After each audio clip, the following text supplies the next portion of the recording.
Welcome to Gotta Get Up. This is a special episode. We're here with Brian and Misha, and you already know it's Erica. Got Brooklyn in the background. We're here to preview Washington Miss. I'm weak. I'm sorry, I had to. My horrible backdrop. Anyway, I'm gonna mute myself. Oh shit! Yo, you threw me. Okay, yes, we are here to preview the Washington Mystics at New York Liberty. This is the round one matchup after the epic ending to the regular season. That's coming up on Gotta Get Up, a podcast for New York Liberty fans.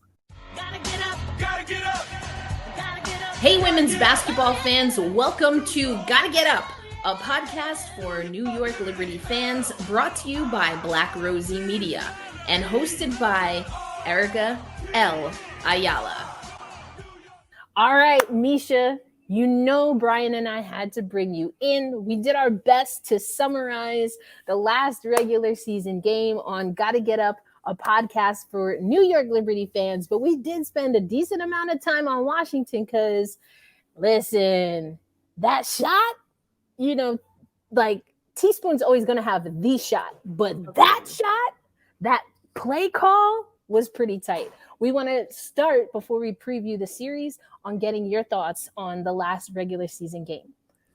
So first of all, it broke my heart because I was at work when the game was on and I couldn't watch it, you know, as in depth as I really, really wanted to and go up how I wanted to. But I rewatched it again today. And I just thought, you know, this is how I thought these teams would look against each other at the beginning of the season. Surprisingly, that first game wasn't as close as we thought it was going to be. But again, that was the beginning of the season. That's what happens. We see NFL week one, you know, if you paying attention to that, it's hard to watch. But this is, you know, this is where I thought both these teams would be in terms of their ability to compete with one another, matchup wise. It gave everything that I really wanted to see. And especially that last play. I mean, talk about using Lee Mung as a decoy and the way she flew off of that kind of brush screen from EDD and Ariel Atkins, and the timing for EDD as soon as she cleared Atkins' brush screen to go hit, you know, I think Sabrina was guarding Sykes, and we talked about the pass had to be on point, the timing had to be on point. A lot of folks had stuff to say about, you know, Poppy Crop duo, you know, kind of going rogue a little bit on the play call, but folks, at the end of the day, for me, is a fantastic finish to a great game and a great primer for what should be an excellent series between these two teams. Yeah, absolutely. And Brian and I talked about it. If you're Washington, you want to get that taste out of your mouth. And you did that. You bookend the regular season, a win at home against New York, a win on the road against New York, going into a playoff series against New York. I got to think that Washington's feeling pretty good. That being said, if you're the New York Liberty, of course, you don't want to lose. You know, you get a little bop on the bemba, as my abuela used to say. You know, you get hit in the mouth a little bit. But at the end of the day, you know you're the 2 seed. You're going to have home court advantage, and you just got to shake that off. And I think what I liked from the Liberty is that they could put, from a basketball perspective, the fact that Washington just got them, right? They anticipated some things, which is a part of the game. And then they shook it off. And Brian, you and I talked about this a little bit, but I think what we do know is that regardless, neither one of those teams wanted to go into overtime ahead of a 3-game series or a best of 3 series.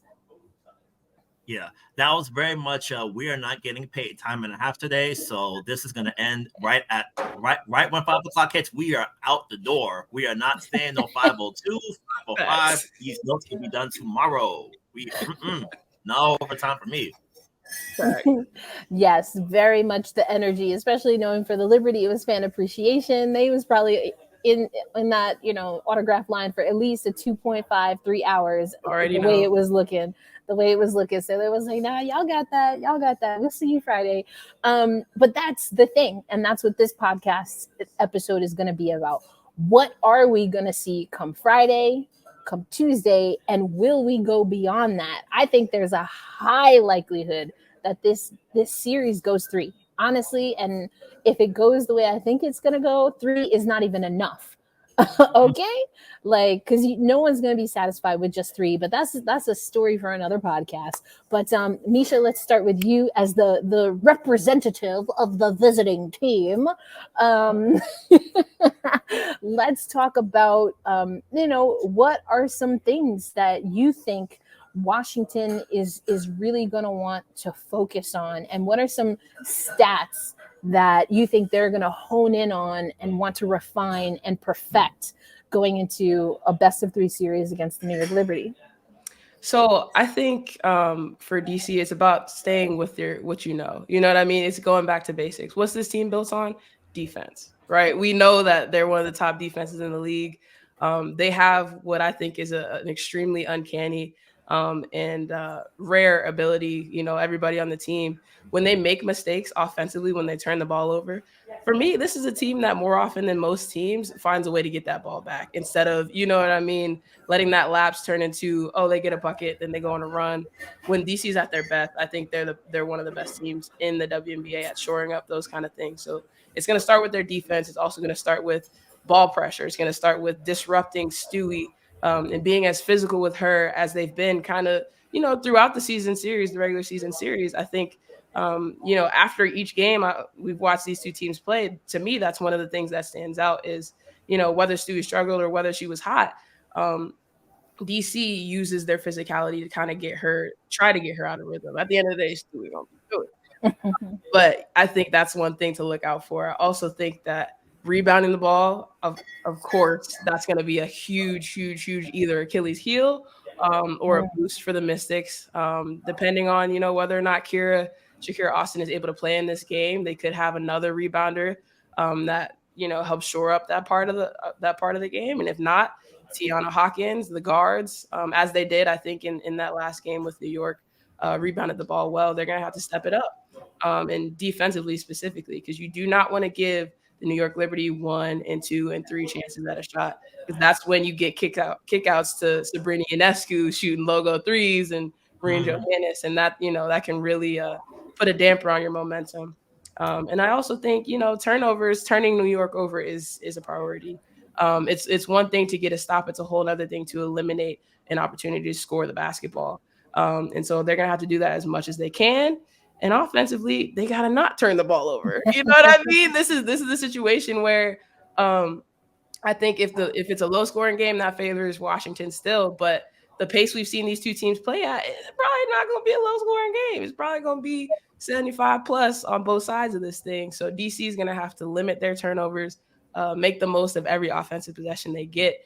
And, inevitably, once New York starts, zoning in and zeroing in on EDD, on Sykes, which I don't know if there's been a team that's figured out quite how to stop her just yet, because she goes in between that 1A, scoring option tier to kind of 1C, you know what I mean? So we just got to see what kind of aggressiveness she comes out with. I thought she was great in their last game against the Liberty, but herself, Natasha Cloud, Ariel Atkins are all going to have to be in attack mode every time they touch the ball, moving full speed, moving downhill with pace, and forcing New York to, make decisions on switches and things of that nature. But yeah, I'm just so excited to watch this matchup, y'all. This is going to be some high basketball. I cannot. Yes. No, I mean, you said so many things, and I liked what you said about physicality, something that Brian and I talked about. You also talk about effectively like having that dog. And Misha, the first time you joined Gotta Get Up, that's one of the things you talked about, the core of that 2019 Mystics team coming back and being able to now add a few more elements. So I think that's going to be really interesting. Now, before we go to Brian, see, like, I put together these whole rundowns and then I don't even follow my own rundown. I was supposed to, Who does? right? Never. Like we ready. Like we ready.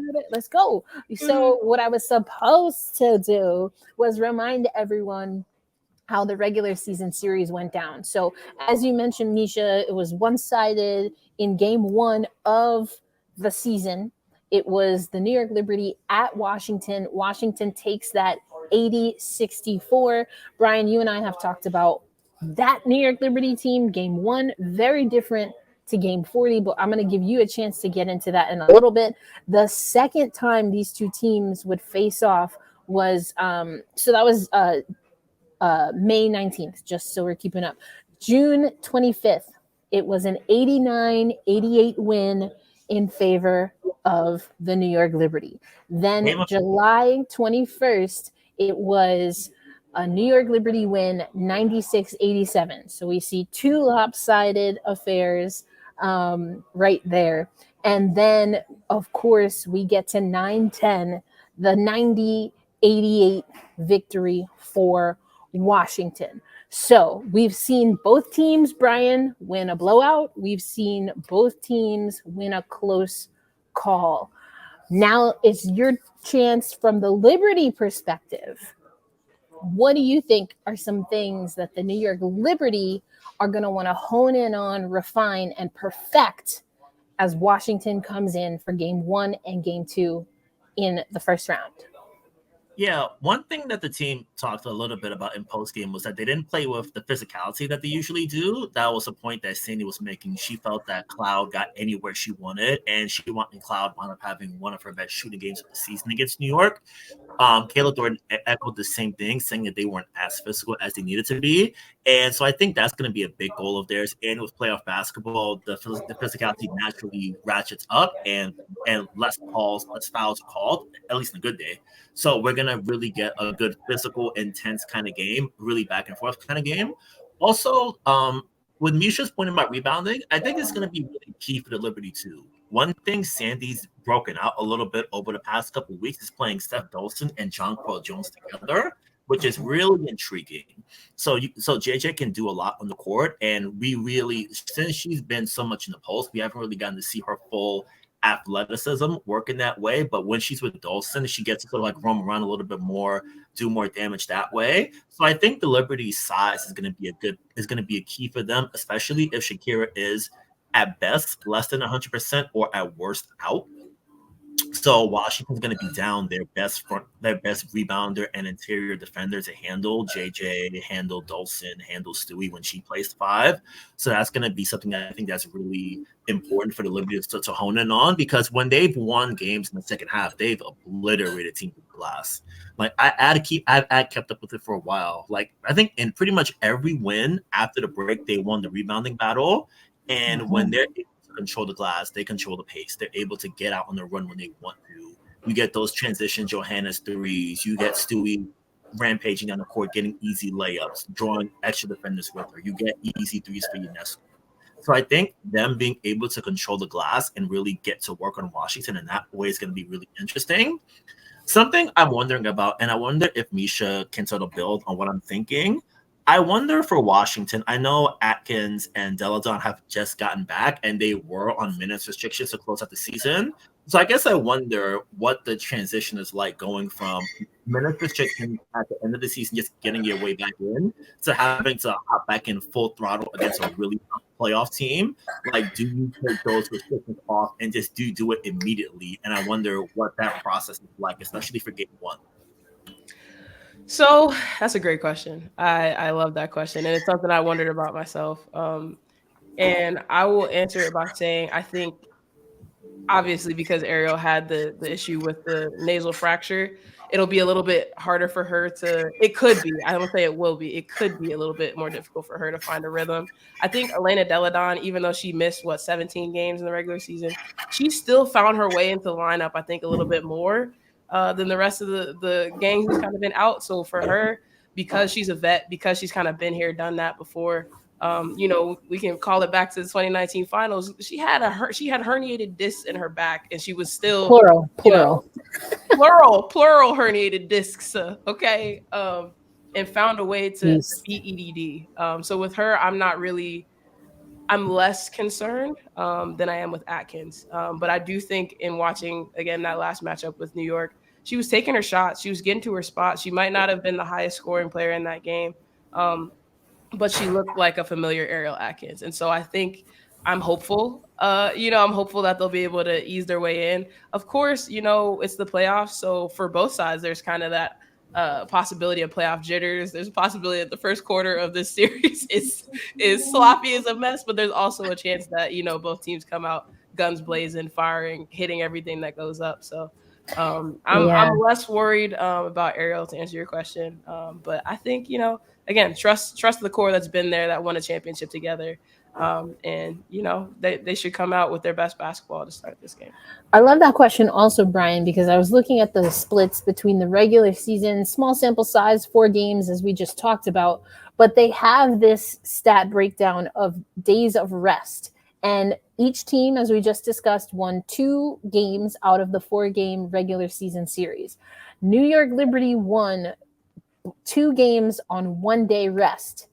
With 2 days rest, 5 days rest, those games went to Washington.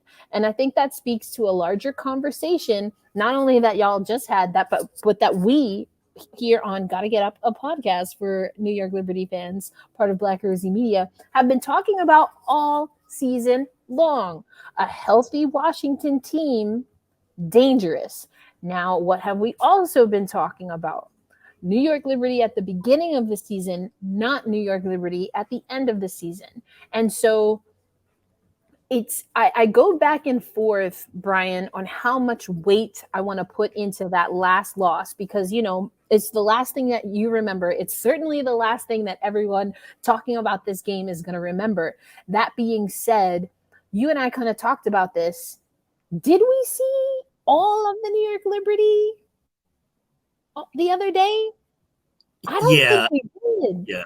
It felt kind of like, you know, instead of going 85 in a 90 zone, you're going like 55 in a 90 zone. Just gradually. It's like when you're doing like a cross country drive, like you're taking your time, sort of looking at all the mountains as you're driving and not really speeding to get to your destination.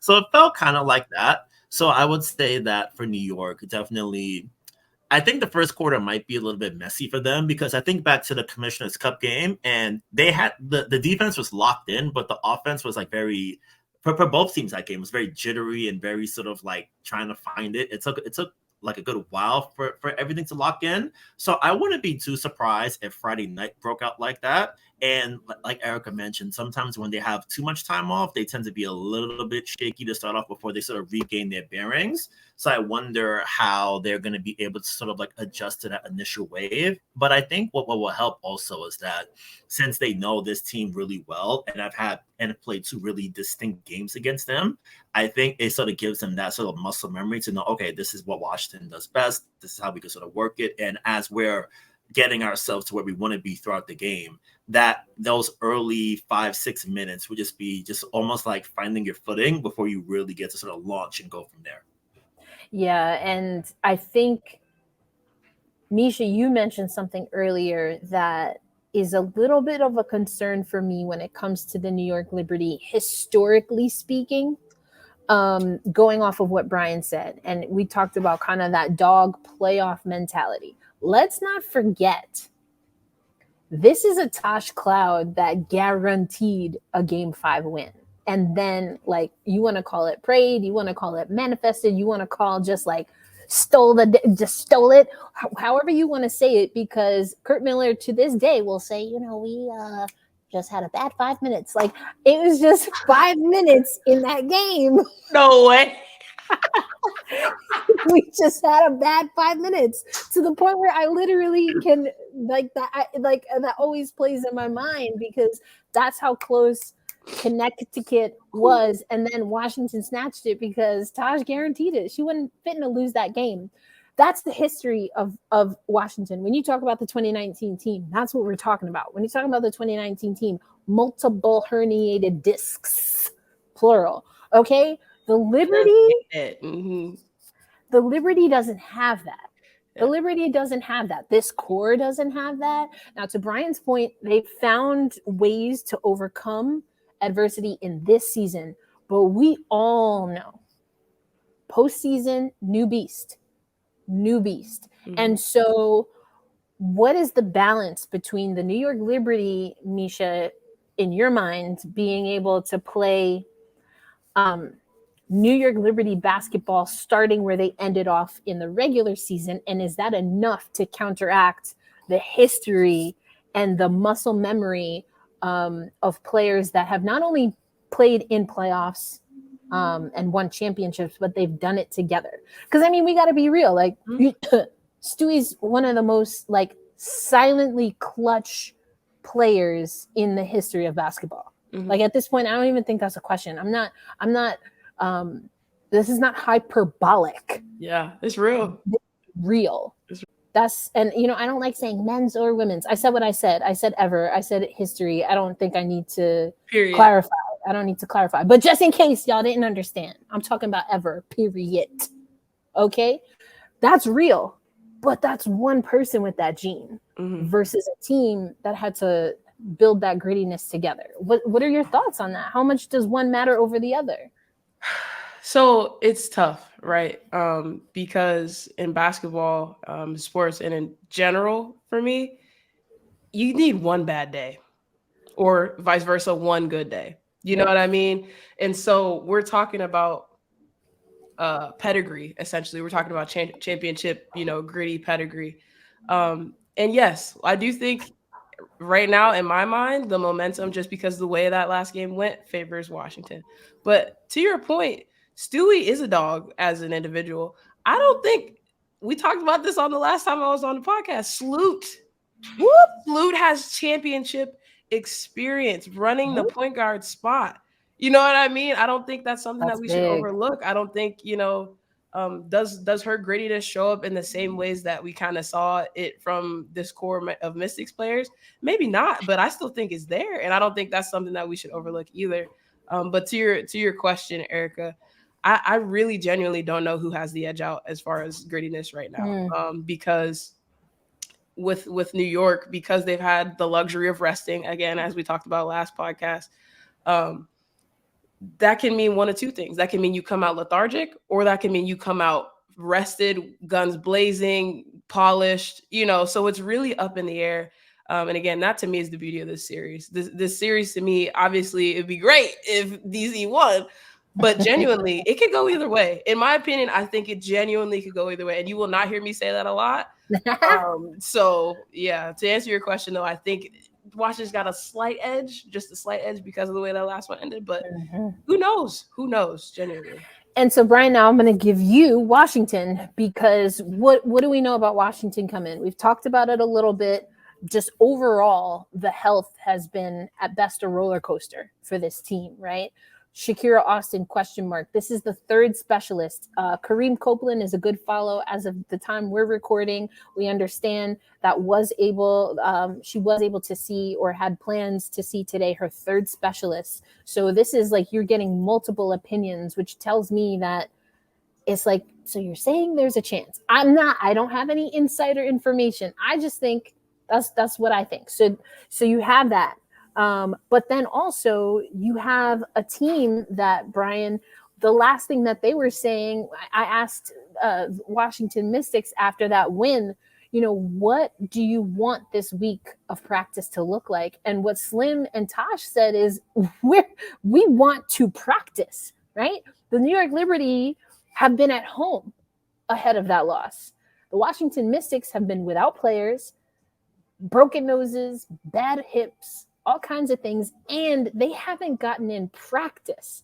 So on one hand, you have the New York Liberty, who maybe they do rest or maybe they don't, but either way, when they hit the court, you're going. There's no like, all right, let's stretch it out. No, you go.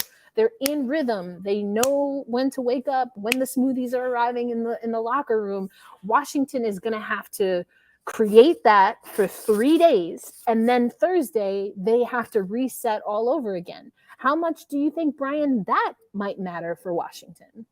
Yeah, initially I thought that once the series was locked in for us in DC, I figured Washington would have stayed in New York for the whole week. It's like, oh hey, you're up here anyway, you might as well just like stay put and then not have to deal with all Kathy Underwood's bad travel policies. But they went back to DC, which surprised me. But I guess it's good to be at home before you start a journey like this, just sort of get a feel for your beds, get a feel for that kind of thing, and really sort of be in your own home setting instead of having to be up in this not strange city, but like just in a city that's not your home in a sense. So it was I guess they made sense to do it that way. I think for DC, just I feel they're.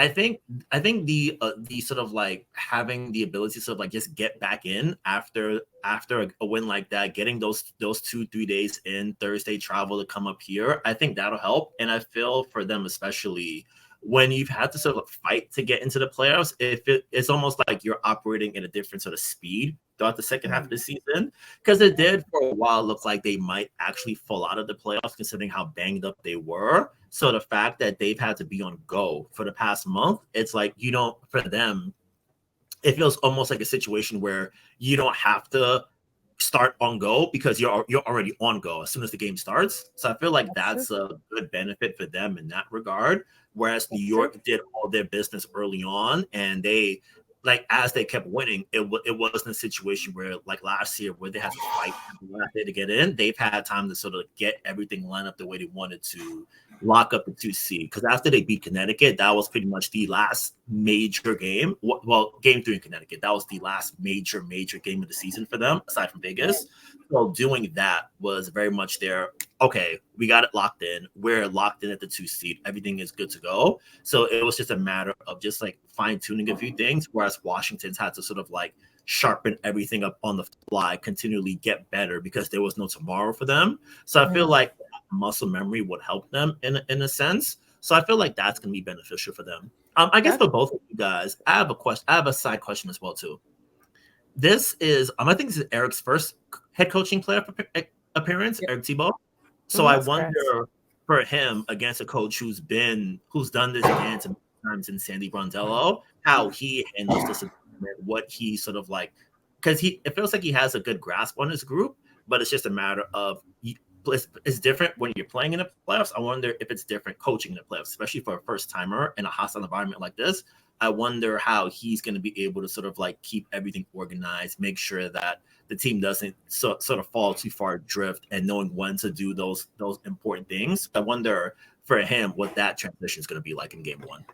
I like that question because Eric Thibault, and I think Misha, you and I talked about this. It kind of seemed like it was a little bit of an underreported story because the last name is still Coach Thibault, and Eric has been around the team for years as, you know, an assistant, an associate. So that on the one hand, not only does Eric Thibault have experience with this team that has won a championship, he was on the coaching staff there, but the transition, I would imagine, is somewhat seamless. I'm inclined to say that maybe it doesn't really make a difference. That being said, whether it's NCAA or any pro sport, a team, a player, a coach that has to, or that is in a position where they are someone who has to talk to media every single day.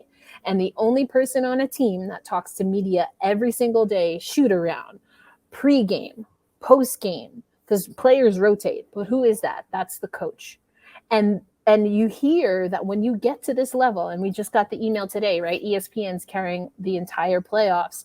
There are those types of things that now you have to work into your schedule, which can be draining. Now, how is that going to affect Eric? Again, he comes from a family of coaches. His sister is a coach. His brother-in-law is a coach. Obviously, his father is a coach. I don't know. And maybe that differs.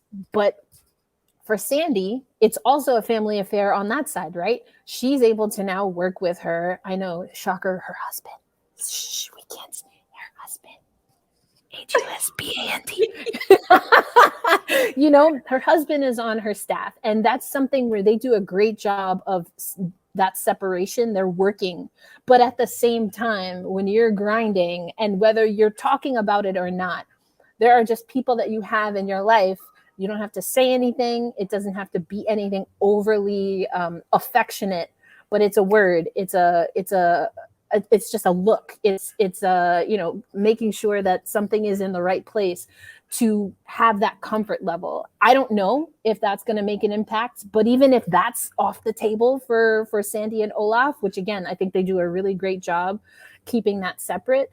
Sandy's been here. She knows the rigmarole, has coached arguably not even arguably, the WNBA has crowned Diana Taurasi like the player of the whatever it was called, just a few years ago. She's coached Brittany Griner, like Skylar Diggins-Smith, like all of these people. So I don't know that doesn't seem like it's going to be the thing that phases her.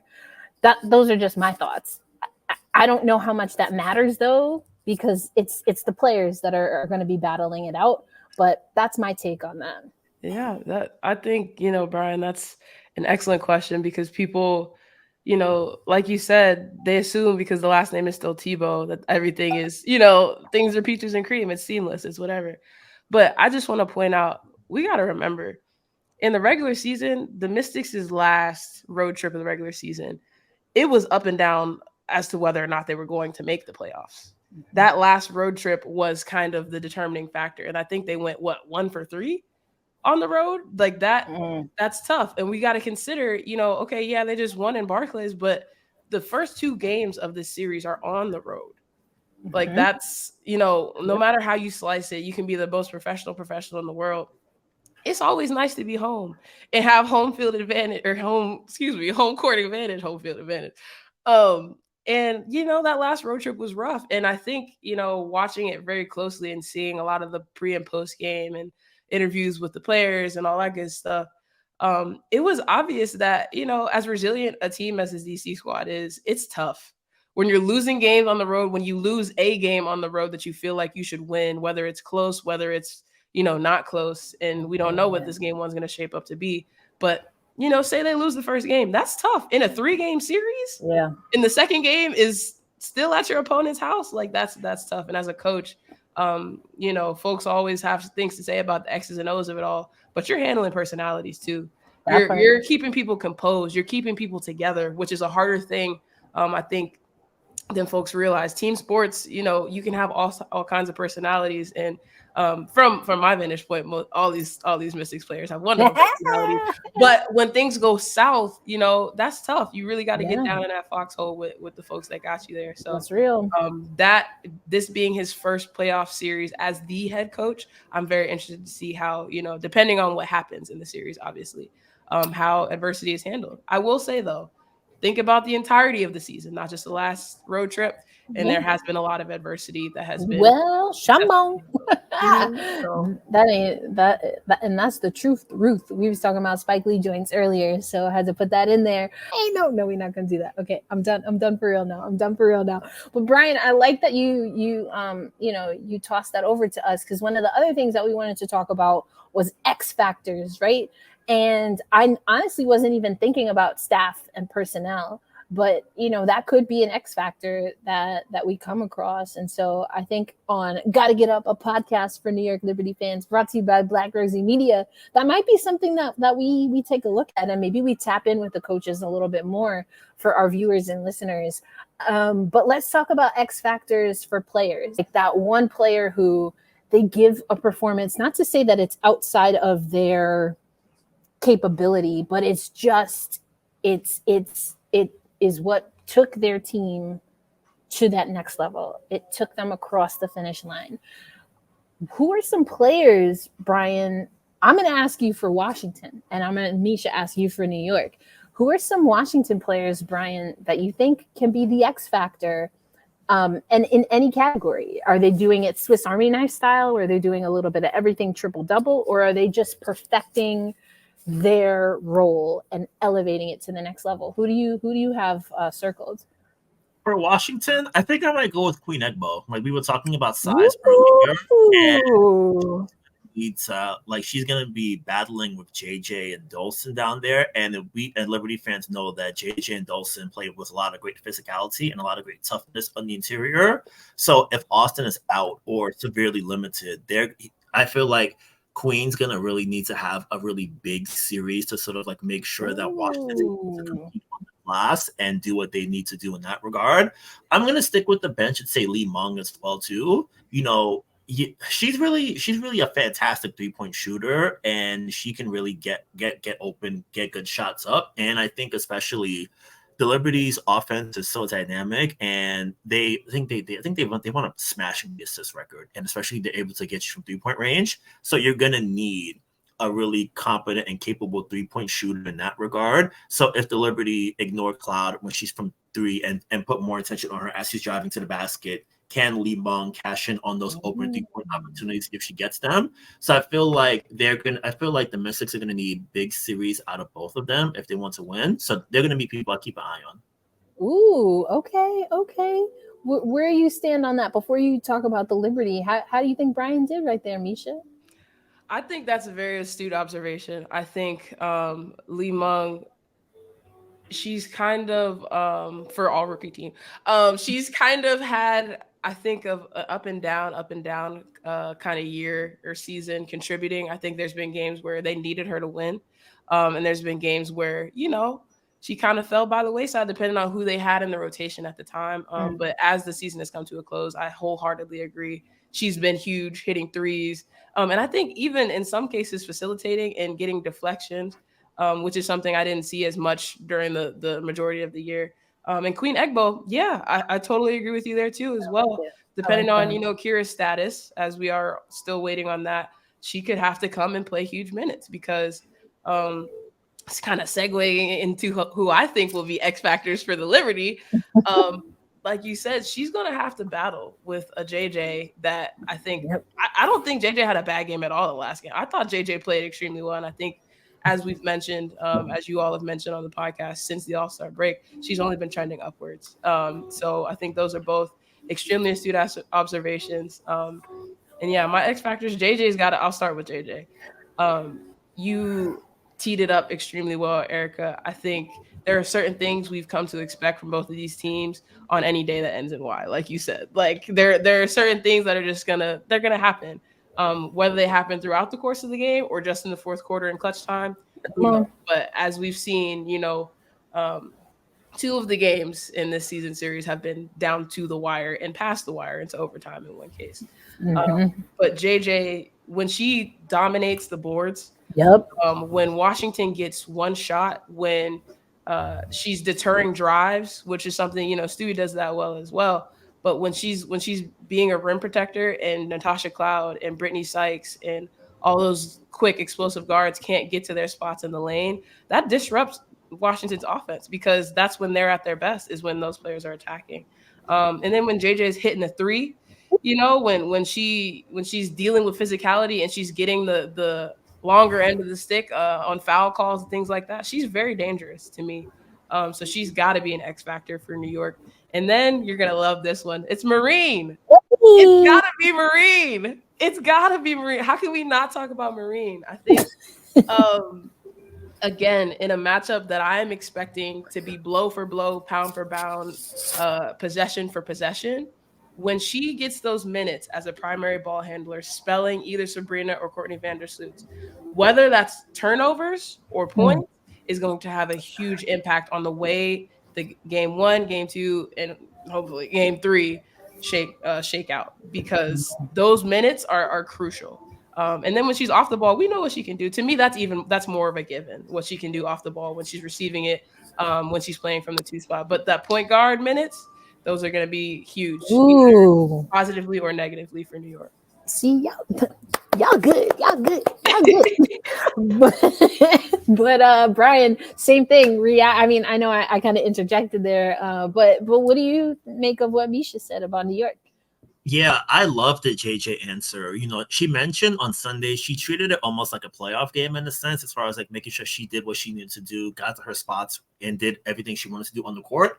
So I think I may not expect 19-9 every night, but I do expect a lot of great interior presence from her. In the 3rd game in DC, JJ wore the Mystics out. I think she wound up scoring like 15 first quarter points, some number like that.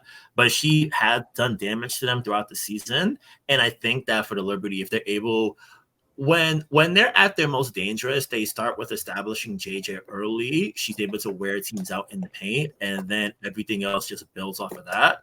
So I think if they're able to really put Hines Allen in trouble, Hawkins in trouble, Egbo in trouble, if the Liberty are able to do that to start off, then that's really going to make things more capable for them, because if the Mystics are in foul trouble, it helps like, you know, Laney when she's in the post, helps Unesco when she's driving, helps when Stewie has the ball in the mid post. So it opens up so many avenues for them. So I think by starting in the paint and building outwards, it puts Washington at a disadvantage. And for Marine, I love that answer too. I feel like she really, throughout the season, she's gotten more comfortable with Vandersloot playing alongside Courtney Vandersloot, but she and Sabrina Ionescu have been dynamic from jump. So having a situation where Sab's on the ball and Marine's running all over the court off the ball, getting free, getting wide open three-pointers and getting to the basket. And then when she's playing with Vandersloot, playing a different kind of Marine, just being able to really move, just sort of like being able to move off the ball, keep pressure that way, provide that space for delivery players in the post. I think that's going to be super valuable for them. And I think also last year was a great experience for her in that playoff series against the Sky. So having that WNBA playoff experience your second time around, I think will be very helpful for her. And she was successful in that 3-game set last year. So I think she can build off of that. And I think build off her success throughout the end of the season. There was a point where she was kind of down. It was about when Dawson was out, she struggled a lot. But when Dawson came back, she started to regain her rhythm. The cup game against Vegas, she had one of her best WNBA games. She's really been able to build off that over the past month. And I think by being alongside Vandersloot and Ionescu, or even sometimes with the 3-guard lineup that Sandy's been rolling out on occasion, I think that creates so much opportunity for her to get loose, get wide open shots, be able to really keep the offense humming. And I think for Marina as well, you don't really think of her sometimes as like a really difficult defender, but she's a lot rangier than I think we give her credit for. She's long too. Yeah. Like sometimes she'd be in the pass lane and I said, oh wait, how did Marine get her hands in there? That's a surprise. So just her light on that, and I think it creates a few unique troubles for Washington as well too. So I feel like Marine's going to really be someone that the Liberty sort of continue putting their faith in and trust to really have a big series. I love what both of y'all said. And I think if I had to offer 2 more names, I would say for Washington, there's a few names that I want to say, but really thinking about leaning into the X factor as far as a player who maybe isn't at the top of the scout, I'm going to say Tiana Hawkins. And I love Tiana Hawkins talked to us pregame before the last regular season game. And one of the things she talked about was being able to get more starting minutes again. This is a Washington team when they're healthy that Tiana Hawkins plays one role. When they're unhealthy, she plays another role, giving me very much, early returns as in it's only one season, but giving me very much De'Arica Hamby vibes. Yes, absolutely. And so, I don't think, do I have to explain that anymore? Like if I'm saying someone's giving you De'Arica Hamby vibes, that's dangerous. Dangerous. And it's someone who she doesn't have to learn how to be a starter. Yeah. If anything, it's been the other way. It's learning how to be effective as that 6th player off the bench. Now for the New York Liberty, we've talked about Sloot. I was inclined to maybe say Sloot. Y'all already know I love Benijah Laney and Kayla Thornton. We've already mentioned Marine. So I'm going to take the leadership route, X factor leadership route, because I do think the deck is a little more stacked on post-game leadership as a unit, as a core for Washington. So what I think I would love to see happen, however the series goes, is for Sabrina to find her elite level game on a roster built the way New York is built. For now, this is Stewie's team. The future is Sab.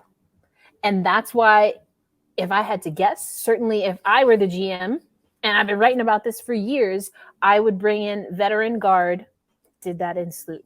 You bring in elite post players. She's got JJ. She's got Stewie. Then you have the punch coming off the bench of Dolson, Kayla Thornton. Laney can kind of get up in that mix too. Sabrina Ionescu has played a great season and will likely be, if I'm being honest, is probably going to be all WNBA second team. I think she's played well enough for second team. She needs to play like she will undeniably be a league MVP, a series MVP. And she has that kind of game. She hasn't had to execute it. Not with any consistency, not with the consistency that the Liberty has needed from JJ, not with the consistency that they have absolutely needed from Banaj Delaney, not with the consistency that they've needed from Stewie.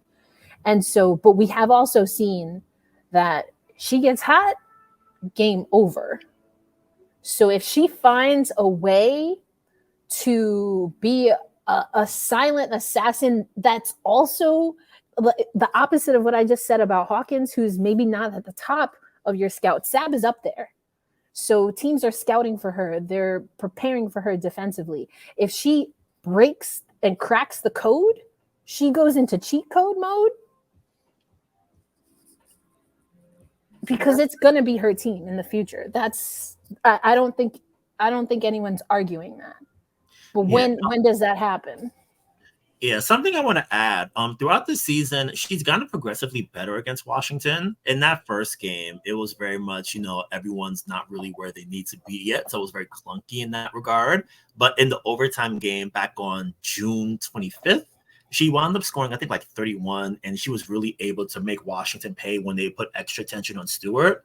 I think her third game was like kind of all right, but then in the last game, I think she went 27-7 with like 4 3-pointers. So I think her being able to gradually find success and build on each game against that Mystics defense, I think is very promising for New York. And I think it definitely, one thing that she talked to us a while back about was that for much of the season, she was bad in 2-point range. And then every time she would drive, she told us that she would always make decisions at the last second because she's thinking too much and thinking, oh, I'm driving, I need to pass. Instead of thinking, I'm driving, I'm going to attack and finish. And then if something's open, then dish it out that way. So I think her just gradually getting comfort in that regard and being able to really find her game in that sense, I think has been really valuable.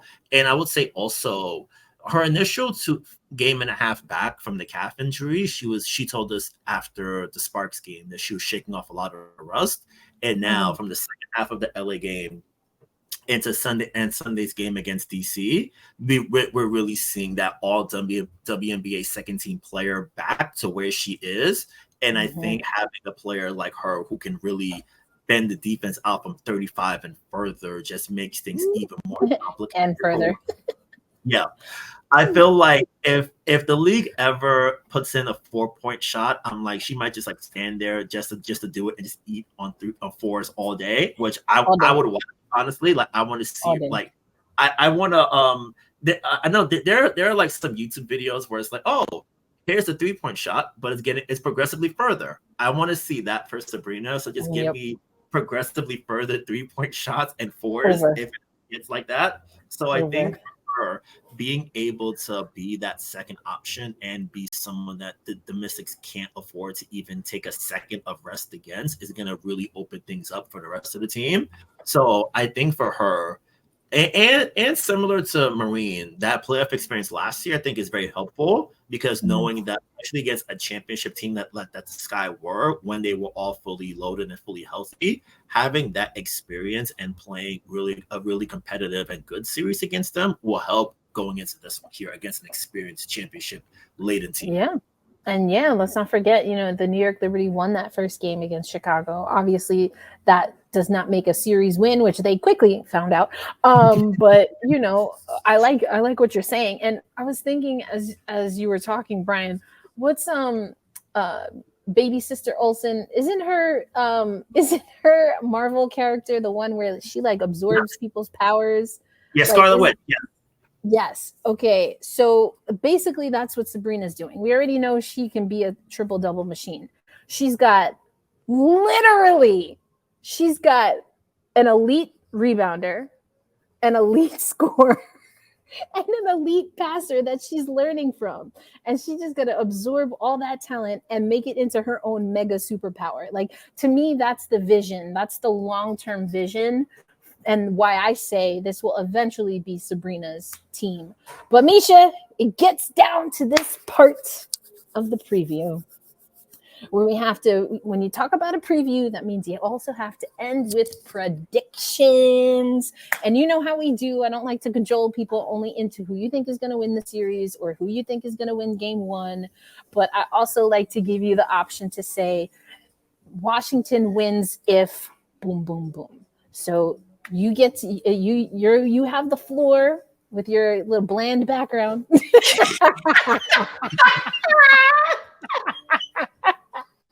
we can't all have a New York skyline, okay? We can't all have a New York skyline. Oh my God.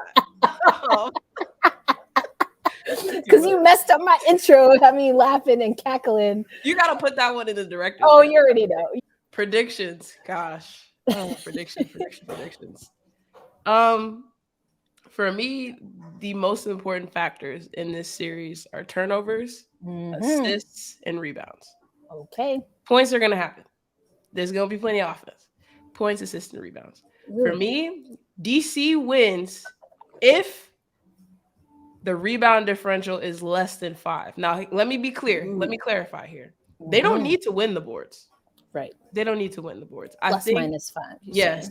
I think so long as, it's close, it's competitive, and they don't get smacked on the boards, DC can win. So they win if the rebound differential is less than 5 and if they have more assists than New York Liberty have. Those two things in conjunction with each other, not separate, in conjunction with each other. Both have to be true. Both have to be true in order for this to happen. The both and math sign. Yes, the both and math sign.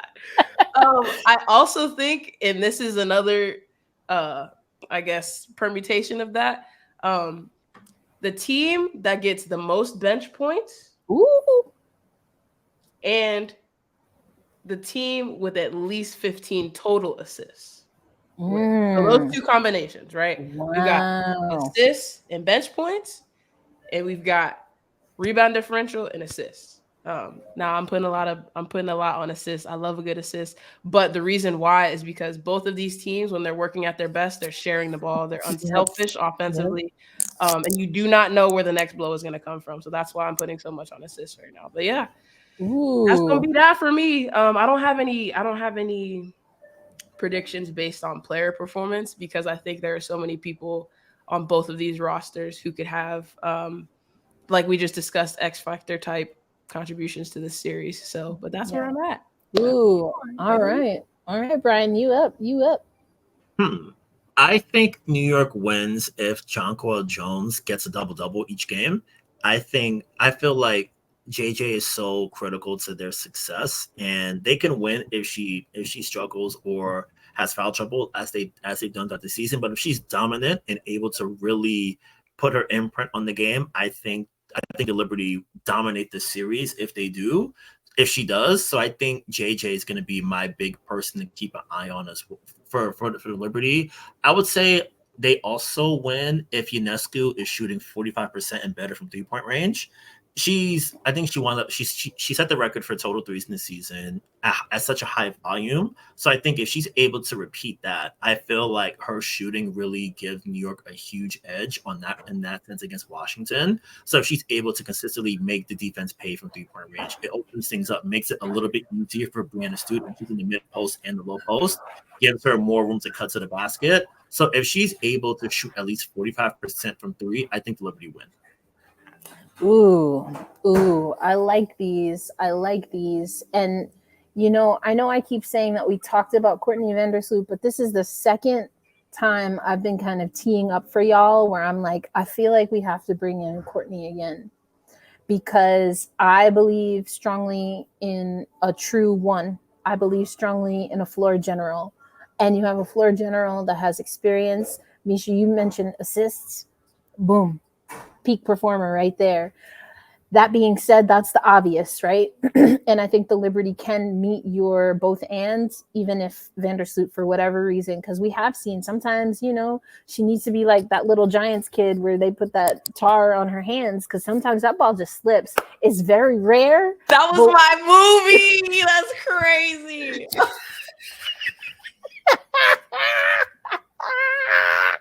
hot hands, you know.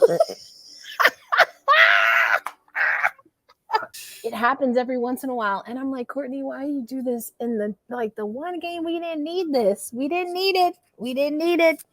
See, I'm mad I put that energy out there. But I think we need to see the Courtney Vandersloot. And I'm forgetting what game it was, but we need to see the scoring Courtney Vandersloot.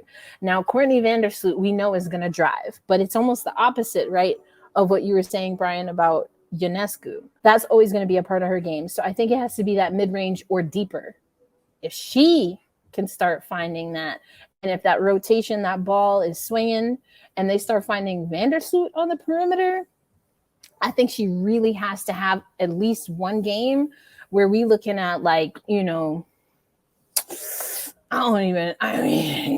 it's got to be like 25 plus. I really think it's got to be like a 30-point game.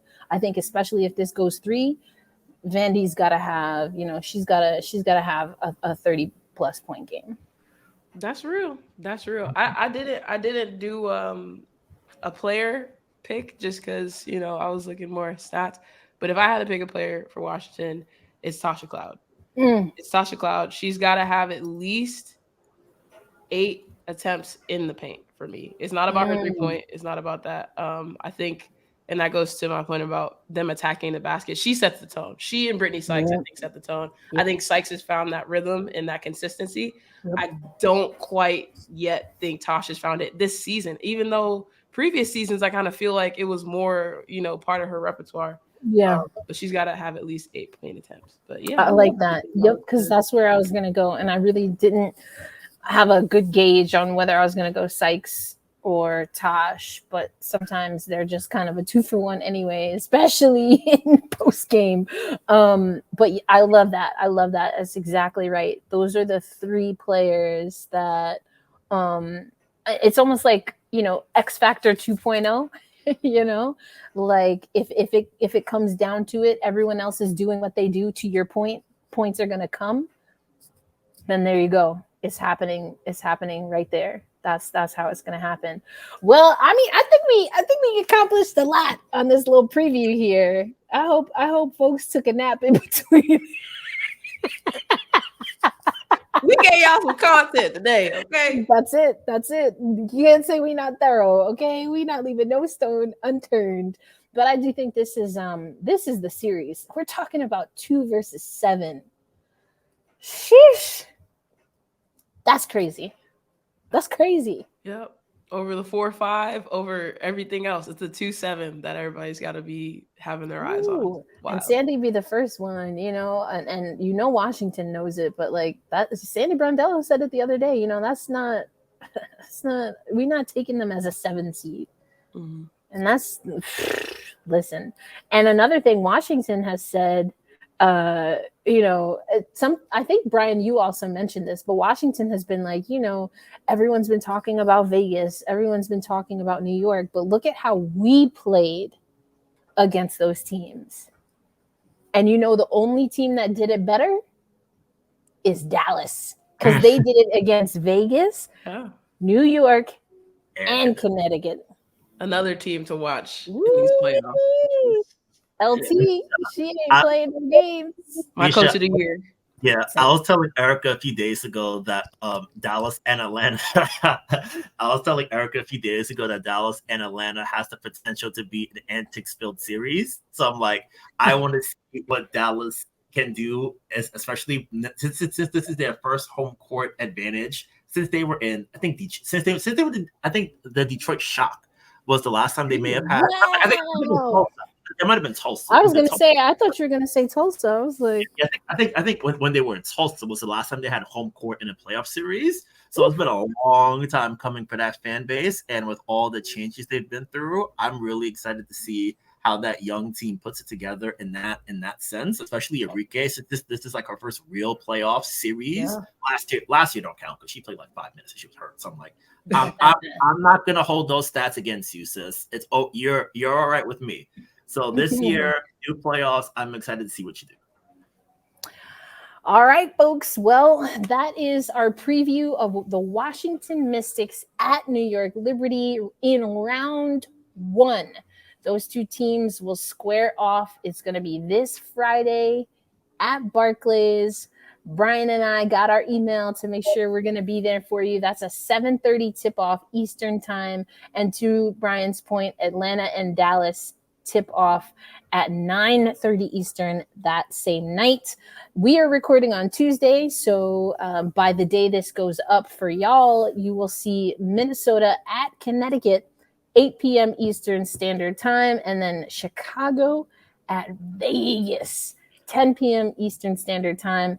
It's the postseason. Anything can happen, but that's going to do for our preview.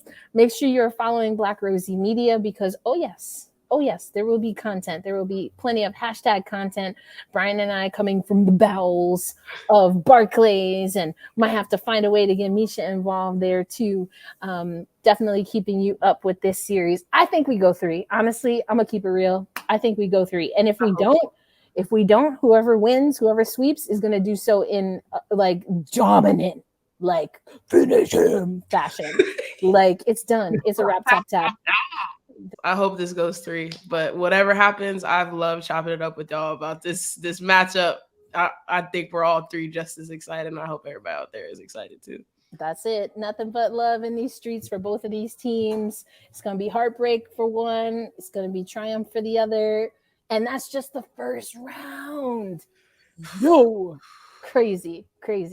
Stay tuned. We'll have the rest of the series for you coming up. But for now, peace out, everybody.